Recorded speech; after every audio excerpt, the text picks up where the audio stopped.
Infinite combos usually result in you winning the game. However, there are some infinites that, for one reason or another, don't quite work.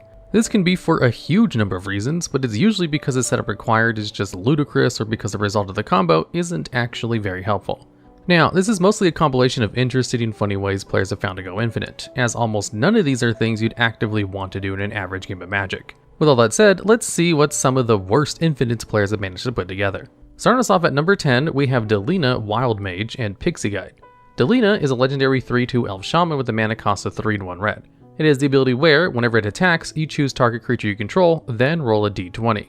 On a 1 to 14, you create a tapped attacking token that's a copy of that creature, except it's not legendary and it has exile this at the end of combat. On a 15 to 20, you create one of those tokens and then you may roll again. Pixie Guide is a 1/3 fairy with a mana cost of 1 blue. It has flying, meaning it can't be blocked by creatures except with flying or reach. It has the ability where, if you would roll 1 or more die, you may instead roll that many dice plus 1 and ignore the lowest roll. The combo here is pretty intuitive. Once you play enough copies of Pixie Guide, you're actually far more likely to hit the roll again mode on Delina than if you were to fail it. The math on this is obviously a bit complicated, but to give you an idea of how the odds are, we'll go over a few examples. With one guide, you have a 51% chance of getting a 15 or higher. With 2 guides, you have a 66% chance. And with 3, it's 76%, 4, 83%, and 5, it's 88%. With the way the ability works, each time you hit a 15 or greater, you'll have a copy of Pixie Guide and its ability will be online, meaning it will automatically be giving you another dice to roll on Delina's ability. You'll need a few copies of Guide starting out, but you don't have to get all that lucky to earn over a 90% chance of success with each interaction. And each time you win, the chances of failure get smaller and smaller. This can let you go infinite pretty easily. Though this causes a bit of an issue, or at least it did before Delina received an errata to fix the problem. Before the errata, Delina didn't say you may roll again, it just said roll again, meaning it was a mandatory part of resolving the card's effect. This means that if you do go essentially infinite, you'd never be able to stop. This was made even worse by the fact that the loop was non-deterministic. This means you don't actually know what the outcome of the loop will be until you actually do it. Because this loop involves rolling dice, you obviously won't know what happens until you roll. This means that the loop can't be shortcutted at all. With most infinites, you can just explain to your opponent what's going to happen and skip through doing all the steps at that point in the game. With Delina, you have to go through the motions of rolling all the dice every time. This was a big problem, as it could lead to Delina essentially soft-locking games for an unknown amount of time. This would probably have been higher up on this list, but it has been fixed.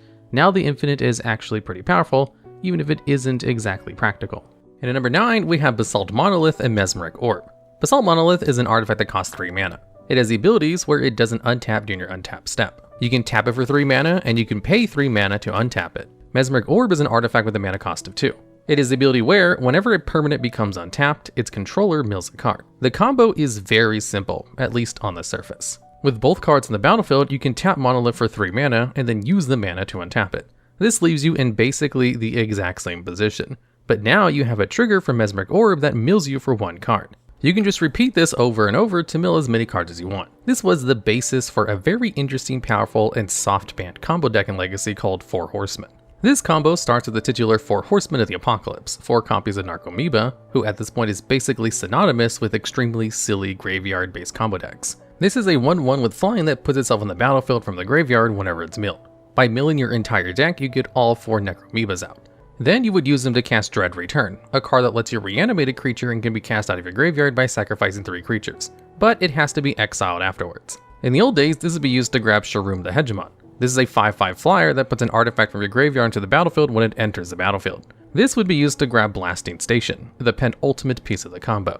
This is a 3 mana artifact that lets you tap it and sacrifice a creature to deal 1 damage to any target. And whenever a creature enters the battlefield, you untap Blasting Station. This would be used to sacrifice Necromoebas for damage, though you obviously wouldn't have enough of these in your deck to kill your opponent. This is why the deck uses Emrakul the Aeon's Torn, which would shuffle your graveyard into your library when it was put into your graveyard.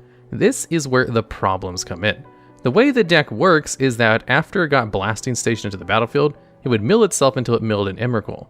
This would shuffle your Necromoebas back into your library where you can mill them again, sacrifice them to Blasting Station, and whittle down your opponent. The reason this didn't quite work is that Emrakul's in your deck, which meant if you had Emrakul before any parts in your combo, you'd have to try mill it again. This makes the combo non-deterministic, just like the Delina combo, which means you couldn't shortcut it. In this case, this means it ran up against slow play rules. Trying multiple times to pull off your combo and hitting Emrakul first meant you weren't meaningfully changing the game state. And if you did that a few times in a row, your opponent could just call a judge on you and possibly have you disqualified. This meant that despite the fact that this combo was actually quite good, it was effectively soft banned due to how it would slow down tournaments. This leaves the combo in a weird spot, where it can technically work, but it can't actually be used. And at number 8, we have Ichromoon Gauntlet and a bunch of Planeswalkers. Ichromoon Gauntlet is an artifact that costs 2 and 1 blue. It has the abilities where it gives all of your Planeswalkers a 0-cost loyalty ability to proliferate, meaning you choose any number of players or permanents, then for each kind of counter on those permanents and players, you put an additional counter on them.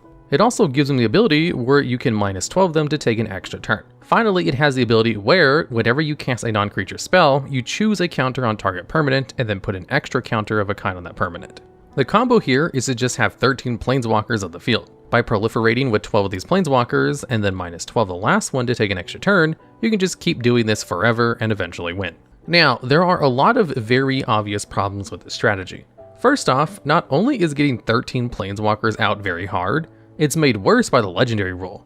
All Planeswalkers are legendary, meaning you can't have multiple copies of the same Planeswalkers on the battlefield at once. This means you'll have to play at least 13 different Planeswalkers in your deck.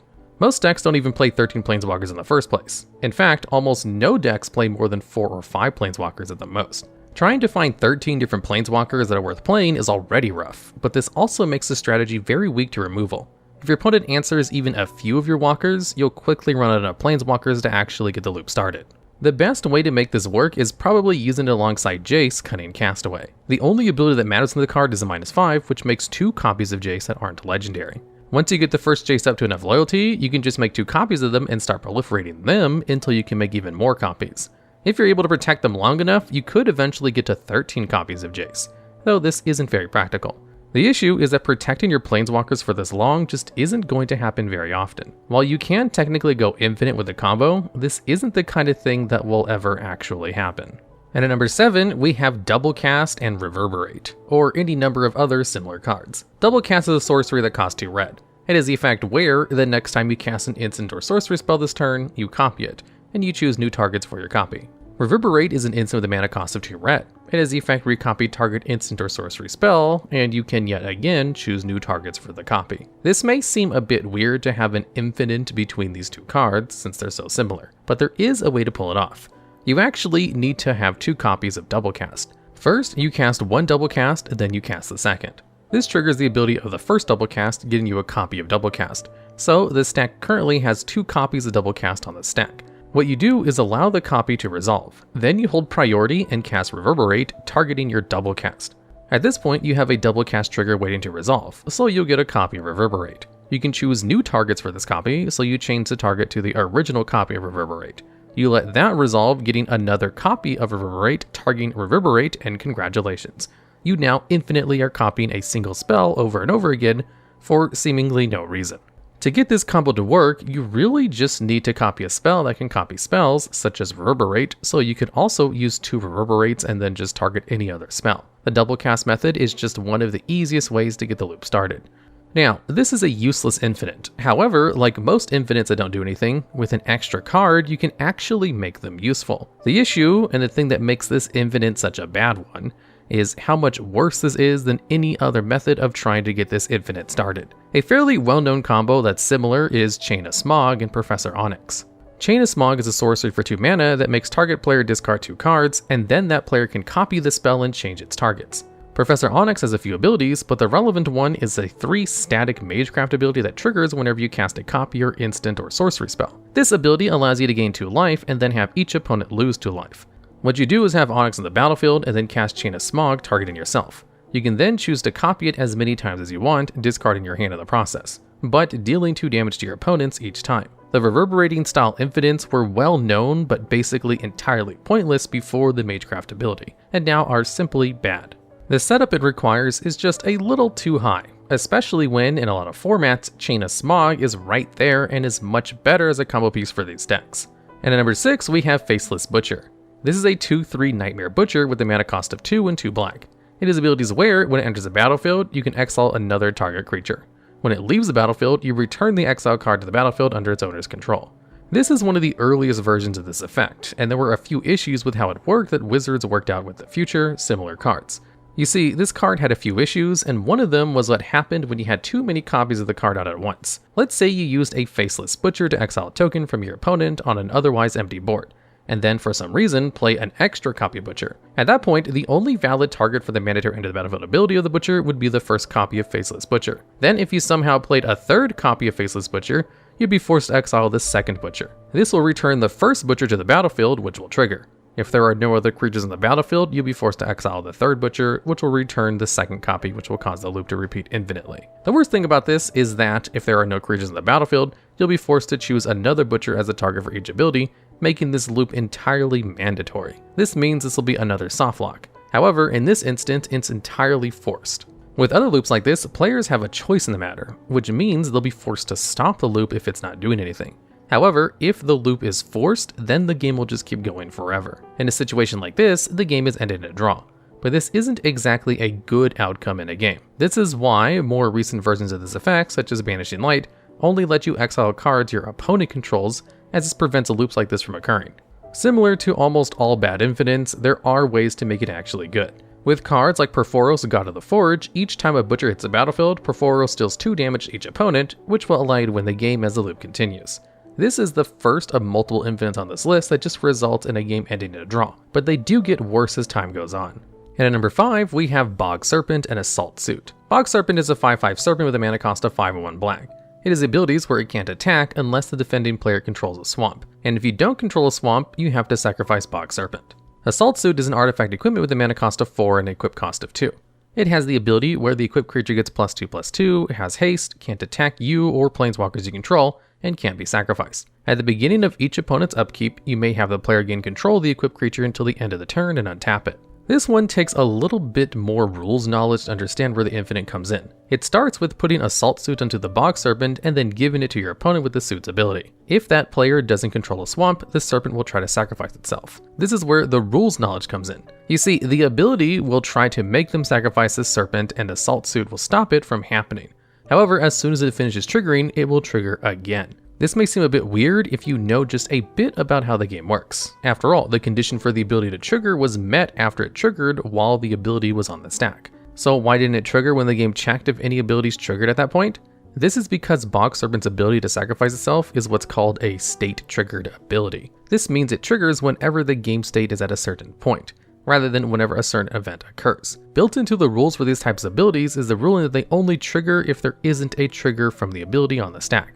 That way, when the game checks for what should trigger, it can know to discount any of these state triggers while they're trying to resolve. However, as soon as the ability resolves and Assault Suit stops it from being sacrificed, it will trigger again. As long as Bog Serpent remains on the field and your opponent continues to not have any swamps, it will keep triggering and hold the game hostage, once again forcing a draw. Like most of these combos, if a player has an instant speed interaction, they can get out of the draw, but if they don't have access to it at that exact point in the game, it will just end right there. And at number 4, we have Life and Limb and Sporemound. Life and Limb is an enchant with a mana cost of 3 and 1 green. It is the ability where all forests and all saplings are 1/1 green sapling creatures and forest lands in addition to their other types. Sporemound is a 3/3 fungus with a mana cost of 5. It has landfall, meaning that whenever a land enters the battlefield, an ability triggers, in this case making a 1/1 green sapling creature token. Sporemound just so happens to make the exact kind of creature that Life and Limb turns into a land, meaning anytime a land enters the battlefield, you'll make a 1/1 sapling that's also a land, which will of course cause the ability to trigger again. Unfortunately for you in this scenario, Sporemound is not a May ability, meaning you'll be forced to perform this loop infinitely and draw the game. Similar to with the Faceless Butcher loop, this can be made to win the game with cards that trigger when creatures enter the battlefield, so it can be made somewhat practical. The reason why Sporemound is higher on this list is because it's not more likely to happen. The Faceless Butcher loop will only happen if there's no other creatures on the battlefield. This will take place anytime both cards are on the field under your control. As soon as either a land or a sapling comes down, the loop will start. On top of that, both of these cards are actually pretty playable in Commander, so players may accidentally start this loop without realizing what they're doing before accidentally forcing a draw. While they aren't the worst combos around, they still aren't something you want to accidentally do to yourself, or else you might be forced to use one of your own removal spells to out your combo. And at number 3, we have Transcendence and Reign of Gore. Transcendence is an enchant with a mana cost of 3 and 3 white. It is abilities where you don't lose the game for having 0 or less life. When you have 20 or more life, you win the game, and whenever you lose life, you gain 2 life for each life you lost. Reign of Gore is an enchant with a mana cost of 1 black and 1 red. It is the ability where, if a spell or ability would cause its controller to gain life, it instead makes them lose that much life. So, if you have both of these cards on the battlefield, and then would lose any amount of life, Transcendence will trigger to try to make you gain twice that much life. When it resolves, Reign of Gore will switch that to losing that much life. This will cause Transcendence to trigger again, causing you to try to gain twice that much life, and then eventually you'll just start losing more and more comically large amounts of life. Now, this isn't exactly practical to get to work, but if you do ever put it all together, you'll get the upside of either forcing a draw or instantly losing the game. As soon as Transcendence leaves the battlefield, you'll no longer have the ability preventing you from losing from having less than 0 life, causing you to lose. If Reign of Gore is removed, you'll be able to gain all that life back, which will, if timed correctly, cause you to go back over 20 life and lose due to Transcendence. An infinite that's only purpose is to draw the game that's incredibly impractical and can easily result in you losing is pretty obviously one of the worst infinites around. And at number 2, we have Stuffy Doll and Pariah. Stuffy Doll is a 0/1 artifact creature construct with a mana cost of 5. It is indestructible, meaning any amount of damage and destroy effects won't destroy it. And the ability is where, as it enters the battlefield, you choose a player. Whenever Stuffy Doll is dealt damage, it deals that much damage to that chosen player, and you can tap the Stuffy Doll to deal 1 damage to itself. Pariah is an enchantment aura with a mana cost of 2 and 1 white. It has Enchant Creature and the ability where all damage that would be dealt to you is dealt to the enchanted creature instead. The setup for the combo is to play Stuffy Doll and choose yourself as a target, then you enchant Stuffy Doll with your Pariah. As soon as Doll takes any damage, it will try to deal damage to you, but Pariah will make it deal damage to itself instead. This will obviously cause an infinite loop, as every time Stuffy Doll would deal damage to itself, it would then trigger to deal damage to itself again. As another indefinite mandatory loop, this also causes the game to end in a draw. There are a couple of reasons why this is so high on this list. The first is that trying to stop the loop is very difficult. One half is an indestructible creature that's immune to most forms of removal, and the other half is an enchantment, a card type the removal for is very uncommon. This means that it's one of the least likely loops to break on the entire list. The other reason why it's so high is what you miss out on for doing this as opposed to doing sensible things with your cards. Putting a Pariah on a Stuffy Doll, naming your opponent, is a very powerful setup, and as any and all damage that would be dealt to you will be dealt instead to them. So to set this loop up, you would have to give up a virtual lock on the game that would make it to where your opponent would have to find a very specific piece of removal to ever be able to win, and instead decide to draw the game. The fact that you've decided to do this instead of winning is why the card is the second worst infinite in the game. And finally at number 1, we have Cage Sun, Ashaya Soul of the Wild, and Ensoul Artifact. Really, Cage's Sun is the most important card here, as the other 2 cards can easily be replaced with other similar cards. Cage Sun is an artifact with a mana cost of 6. It is the abilities where, as it enters the battlefield, you choose a color. Creatures you control of the chosen color get +1/+1, and whenever the ability of a land you control would produce mana of the chosen color, add 1 additional mana of that color. Ashaya Soul of the Wild is a legendary elemental with a mana cost of 3 and 2 green. It is the abilities where its power and toughness are each equal to the number of lands you control, and all non-token creatures you control are forest lands in addition to their other types. Ensoul Artifact is an aura enchantment with a mana cost of 1 and 1 blue. It has Enchant Artifact in the abilities where the enchanted artifact is a 5/5 creature in addition to its other types. The setup is to have Cage Sun on the field, naming green. You enchant it with Ensoul Artifact and then play Ashaya. This will make Cage Sun a 6/6 artifact creature land, and also make it a proverbial bomb that can destroy the game at any moment. If you try and tap Cage Sun for mana, then the whenever an ability of a land you control adds mana ability will trigger, as Cage Sun is now a land. This will cause it to add another green mana. When it does this, the ability will trigger again, because the ability of Cage Sun, which is now a land, just added mana. This will cause another infinite loop, Cage Sun repeatedly adding mana and triggering off of the ability. The thing that makes this different is that this is a mana ability. Mana abilities are a very specific type of ability that have additional rules around them in order to make sure players can get the mana they need for their plays. They can be activated at any time, including while paying for a spell and in response to things like split-second spells. But most importantly, they can't be responded to. Once this loop starts, it can't end, no matter what cards players have access to or how much mana they have up. It's the most difficult interrupt infinite that just draws the game, and there's not any infinite in the game that compares to it in terms of what it can do. Anyways, that's the list. Are there any of the cards you think we may have missed, or have any ideas for future videos just like this one? If so, let us know down in the comments below.